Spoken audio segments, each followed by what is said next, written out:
GIDC વરસાદી કાંસ બની પ્રદૂષિત માફિયાનો કુકર્મની કાંસ બની છે. છેલ્લા એક સપ્તાહથી અલગ અલગ કાંસમાં વહેતા રંગબેરંગી રાસાયણિક પાણીના ધોધ જોવા મળી રહ્યા છે.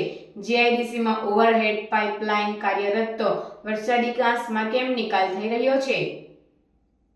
અંકલેશ્વર જીઆઈડીસીમાં વરસાદી પાણીની કાંસમાં રાસાયણિક પ્રદૂષિત પાણી છોડવાની ઘટનાઓ વારંવાર પ્રકાશમાં આવે છે.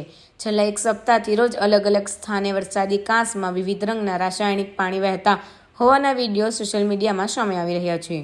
આ વચ્ચે ગત રોજ જીઆઈડીસીમાં સજ્જન ઇન્ડિયા કંપની સાથે અને હુબેક કંપનીની બાજુમાં જે વરસાદી પાણીની કાંસ આવેલ છે, જે કાંસમાં રાસાયણિક કેમિકલયુક્ત પ્રદૂષિત પાણી વિપુલ માત્રામાં વહેતું જોવા મળી રહ્યું હતું.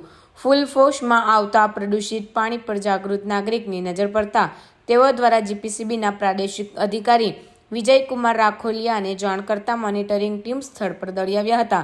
નિત્યક્રમ મુજબ રાસાયણિક પાણી ક્યાંથી નીકળે છે તે શોધવાનો પ્રયત્ન ન કર્યો હતો અને ફક્ત વહેતું કેમિકલયુક્ત રાસાયણિક પ્રદૂષિત પાણીના નમૂનાભરી કામગીરી પૂર્ણ કરી નીકળી ગયા હતા.